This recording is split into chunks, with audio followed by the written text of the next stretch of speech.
Hi to all, welcome to my channel study with Nancy. सभी को नमस्ते और सभी का स्वागत है हमारे चैनल के ऊपर। सो आज का जो सेशन है वो आपके लिए बहुत ज़्यादा इंपॉर्टेंट रहने वाला है, क्योंकि इसमें जो है वो हम राजस्थान के जो स्मारक आ जाते हैं जो कि आपके लिए बहुत ज़्यादा इंपॉर्टेंट आ जाते हैं। तो राजस्थान के स्मारक में प्रमुख मस्जिद, मकबरे व दरगाह व अन्य जो मस्जिदें आ जाती हैं उनके बारे में जो है वो आज के इस सेशन में हम डिस्कस करेंगे। तो ये आपके लिए बहुत ज़्यादा इंपॉर्टेंट है। ज़्यादा बड़ा सेशन नहीं रहने वाला है, छोटा रहेगा, लेकिन इससे जो है वो क्वेश्चन बनने की पूरी संभावना है। तो हम सबसे पहले बात कर लेते हैं राजस्थान के स्मारक, जिसमें हम मुख्य प्रमुख मस्जिद, मकबरे और दरगाह व अन्य जो है वो मस्जिदों के बारे में पढ़ेंगे। जिसमें सबसे पहले हम देख लेते हैं मोइनुद्दीन चिश्ती की दरगाह, जो कहाँ पे आ जाती है, अजमेर डिस्ट्रिक्ट में आ जाती है। इन्हें सूफियों का बादशाह व गरीब नवाज के नाम से भी जाना जाता है। ख्वाजा मोइनुद्दीन चिश्ती मोहम्मद गौरी के साथ तथा पृथ्वीराज चौहान तृतीय के शासनकाल में अजमेर आए थे। इनकी वफात का मतलब क्या होता है, मृत्यु, अजमेर में ही हुई थी। मक्का के बाद सभी मुस्लिम तीर्थ स्थलों में इसका दूसरा स्थान माना जाता है, इसलिए इसे भारत का मक्का भी कहा जाता है। इनकी दरगाह बनाने की शुरुआत इल्तुतमिश ने की तथा पूर्ण जो है वो हुमायूं ने करी थी। अब यहाँ पे आपको जो वो फंसा सकते हैं कि इसकी दरगाह बनाने की शुरुआत तो इल्तुतमिश के द्वारा करी गई थी, लेकिन इसको पूर्ण करने का काम जो है वो किन के द्वारा किया गया था, तो हुमायूं के द्वारा जो है वो इसको पूर्ण करने का काम किया गया था। वहीं अगर हम बात करें मेवाड़ के महाराणा जगत सिंह द्वितीय ने अजमेर दरगाह के लिए जो है वो 4 गाँव, कितने गाँव, 4 गांव जो है वो दान में दिए थे। मोस्ट इम्पॉर्टेंट है कि मेवाड़ के महाराणा जगत सिंह द्वितीय के द्वारा अजमेर दरगाह के लिए जो है वो 4 गांव दान किए थे। ये आरएसएसबी के द्वारा पूछा जा चुका है। इस दरगाह का मुख्य प्रवेश द्वार निज़ाम द्वार कहलाता है। निर्माण हैदराबाद के निज़ाम मीर उस्मान अली के द्वारा करे गए थे। शेख मोइनुद्दीन चिश्ती की मुख्य मज़ार का निर्माण 1537 ईस्वी में मांडू के सुल्तान गियासुद्दीन खिलजी ने करवाया था। यहाँ पर प्रतिवर्ष पहली रजब से छठी रजब तक जो वो उर्स का मेला लगता है, जिसका उद्घाटन भीलवाड़ा का गोरी परिवार जो है वो करता है। यहाँ अकबर ने 1570 ईस्वी में अकबरी मस्जिद और बुलंद दरवाज़ा और इसके साथ में महफिल खाना जो है वो बनवाया था। किसके द्वारा बनाया गया था, तो अकबर के द्वारा बनवाया गया था। इस दरगाह में जामा मस्जिद का निर्माण शाहजहाँ द्वारा करवाया गया। इसी दरगाह में 2 देग कढ़ाइयाँ बनी हुई हैं। बड़ी देग का निर्माता अकबर है, छोटी देग का निर्माता कौन है, जहांगीर आ जाता है। तो बड़े यानी कि इसके पापा कौन आ जाते हैं, अकबर, तो बड़ी देग का निर्माण कौन करेंगे, तो अकबर ही तो करेंगे, और छोटी देग इसका बेटा यानी कि जहांगीर करेगा। इन देगों में जो वो मीठा चावल बनता है जिसे क्या कहा जाता है, जर्दा कहा जाता है। जो मीठा चावल बनता है उसे क्या कहा जाता है, जर्दा जो है वो कहा जाता है।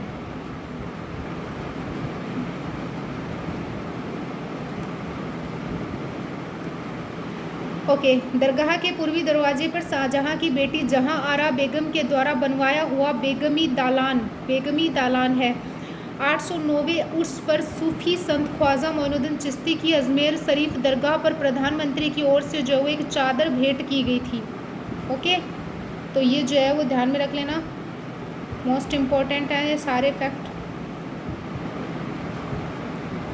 2.5 दिन का झोपड़ा भी कहाँ पे आ जाता है, अजमेर में आ जाता है। यह राजस्थान की पहली मस्जिद है।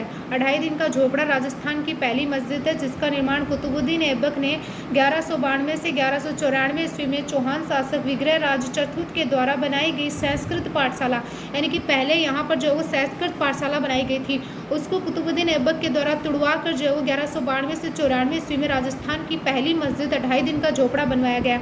संगमरमर का एक शिलालेख है जिस पर संस्कृत में इस विद्यालय का जो है वो उल्लेख है। इसकी दीवारों पर हरिकली नाटक विग्रह राज चतुर्थ के द्वारा रचित, हरिकली नाटक के रचयिता कौन आ जाते हैं, तो विग्रह राज चतुर्थ जो है वो आ जाते हैं। वही अगर हम बात करें, यहाँ प्रतिवर्ष पंजाब शाह पीर की याद में 2.5 दिन का उर्स लगता है, अतः इसका नाम 2.5 दिन का झोपड़ा पड़ा है। इसके बारे में एक निगम ने कहा है, भारत में कोई इमारत न तो ऐतिहासिक दृष्टि से और न ही पुरातात्विक दृष्टि से इतनी संरक्षित बची है। यानी कि ए निगम के द्वारा स्टेटमेंट जो कहा गया है उसको ध्यान से पढ़ना। भारत में कोई इमारत न तो ऐतिहासिक दृष्टि से और न ही पुरातात्विक दृष्टि से इतनी संरक्षित बची है। अजमेर में किसी अन्य स्मारक, यानी कि अजमेर में और अन्य स्मारक कौन कौन सी आ जाती है, तो मीरान साहब की दरगाह तारागढ़ दुर्ग अजमेर में आ जाती हैं। संत बादाम शाह कुरैशी कलंदर की दरगाह सोमेलपुर में अजमेर में आ जाती है। फ़खरुद्दीन चिश्ती की दरगाह सरवाड़ा अजमेर में आ जाती हैं। वहीं अगर हम बात करें नागौर की मस्जिद, दरगाह और मकबरों के बारे में, तो इसमें जो है वो हमीदुद्दीन नागौरी की दरगाह जो आ जाती है वो नागौर डिस्ट्रिक्ट में आती है। राजस्थान का दूसरा ख्वाजा तारकिन सुल्तानों का फ़कीर, यानी कि राजस्थान का दूसरा ख्वाजा इन्हें कहा जाता है। तारकिन सुल्तानों का फ़कीर इन्हें कहा जाता है। सन्यासियों का सुल्तान इनको कहा जाता है। हमीदुद्दीन नागौरी आदि नामों से विख्यात है। यहाँ राजस्थान का दूसरा सबसे बड़ा, यानी कि यहाँ राजस्थान का दूसरा सबसे बड़ा मुस्लिम मेला तारकिन साहब का उर्स जो है वो लगता है। सैफुद्दीन अब्दुल वहाब बड़े पीर की दरगाह, ये सूफियों की कादरी शाखा के जन्मदाता माने जाते हैं। भारत में यह कादरी संप्रदाय की सबसे बड़ी दरगाह मानी जाती है। मोस्ट इम्पॉर्टेंट है, शाह जामा मस्जिद भी नागौर में स्थित है। नागौर में और कौन सी मस्जिद स्थित है, तो शाह जामा मस्जिद भी जो है वो नागौर में स्थित है। वहीं अगर हम बात करें झुंझुनू में मस्जिद, दरगाह, मकबरे कौन से आ जाते हैं, तो सबसे फेमस जो झुंझुनू में मानी जाती है वो नरहड़ पीर शक्कर बाबा की दरगाह, नरहड़ चिड़ावा में इनका लोकप्रिय नाम नरहड़ पीर था। ये शेख सलीम चिश्ती के शिष्य थे, जिन्हें वागड़ के धनी के नाम से जाना जाता है। यहाँ पर लगने वाला कृष्ण जन्माष्टमी का मेला जो हिंदू मुस्लिम एकता का प्रतीक है। इस दरगाह पर मानसिक विकृति वाले लोग आते हैं और उनको ठीक किया जाता है। कमरुद्दीन की दरगाह, नवाब रुहेल खां का मकबरा भी झुंझुनू में आ जाता है। तो नवाब रुहेल खां का मकबरा आपको ध्यान में रखना है। वहीं अगर हम बात करें डूंगरपुर की मस्जिद, यानी कि डूंगरपुर में कौन कौन सी मस्जिद और दरगाह और मकबरे आ जाते हैं, तो सैयद फ़खरुद्दीन नागौरी की दरगाह गलियाकोट में माही नदी के किनारे स्थित है। और इसको क्या कहा जाता है, तो इसको जो वो मज़ार फ़करी भी जो वो कहा जाता है। यहाँ दाऊदी बोहरा संप्रदाय का सबसे बड़ा उर्स लगता है, जिसे डूंगरपुर का उर्स भी कहते हैं। भरतपुर की जामा मस्जिद, यानी कि नेक्स्ट जो टॉपिक आता है, यानी कि भरतपुर में जो है वो कौन सी मस्जिद आ जाती है, जामा मस्जिद, बहुत बार पूछा जाता है। इसका निर्माण महाराजा बलवंत सिंह ने करवाया था। इस मस्जिद का प्रवेश द्वार बुलंद दरवाजे के नक्शे पर आधारित है। इस मस्जिद का इमारत का निर्माण दिल्ली की जामा मस्जिद के नक्शे पर आधारित है।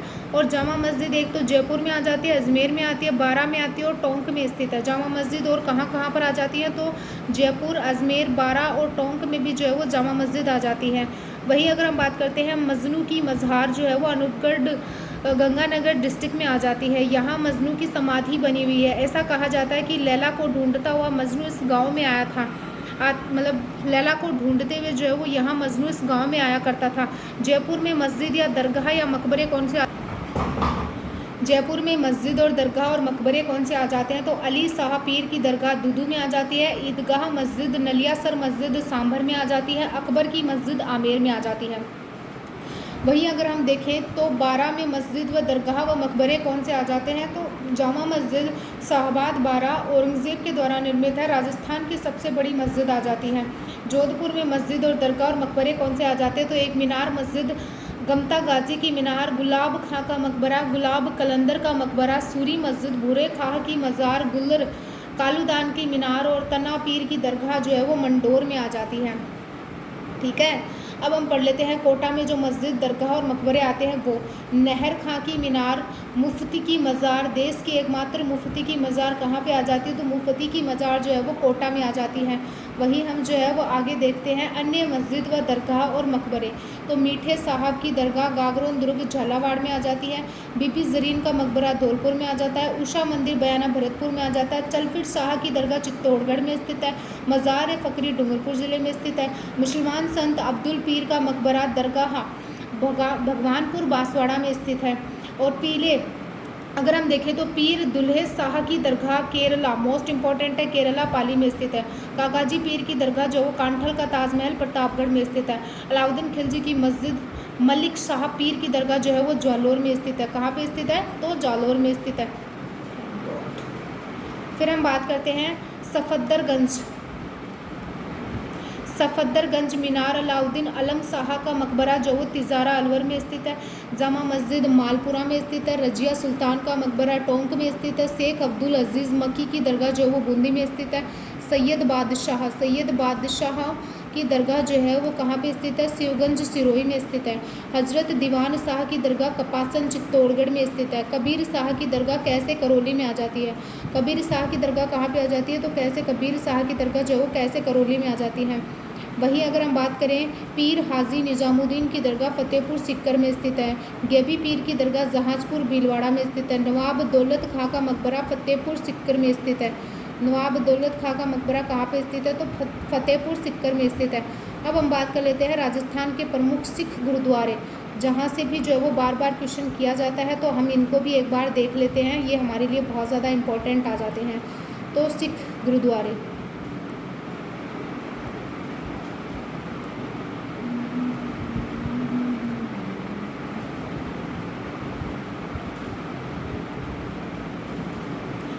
राजस्थान के प्रमुख सिख गुरुद्वारे, जिसमें कि गुरुद्वारा बुढ़ा जोहड़ जो कि रायसिंह नगर गंगानगर में आता है। इसका निर्माण 1954 ईस्वी में संत बाबा फतेह सिंह की देखरेख में अंदर बड़ा कीर्तन दरबार एवं विशाल पवित्र सरोवर जो है वो बना हुआ है।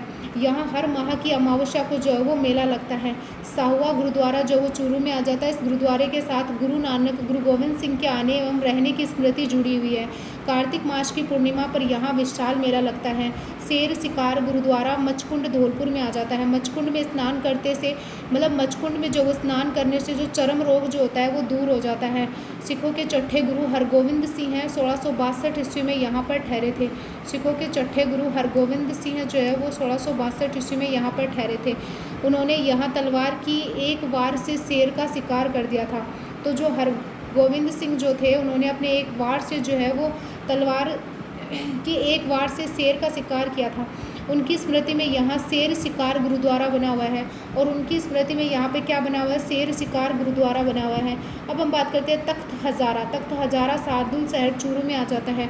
यहाँ का रांझा अपने प्रेम कथा के लिए मानव सभ्यता के इतिहास में अमर हो गया। उनकी प्रेमिका हीर सियालकोट गांव की रहने वाली थी। प्रमुख उद्यान देख लेते हैं। सहेलियों की बाड़ी फतेह सागर तो सहेलियों की बाड़ी जो है वो कहाँ पे आ जाती है? तो ये फतेह सागर झील में आ जाती है। सहेलियों की बाड़ी कहाँ पर बनी हुई है? फतेह सागर झील उदयपुर में जो है वो सहेलियों की बाड़ी आ जाती है। इसका निर्माण किसके द्वारा किया गया था? तो सहेलियों की बाड़ी का निर्माण महाराणा संग्राम सिंह द्वितीय ने किया था और इसका पुनर्निर्माण महाराणा फतेह सिंह ने किया था।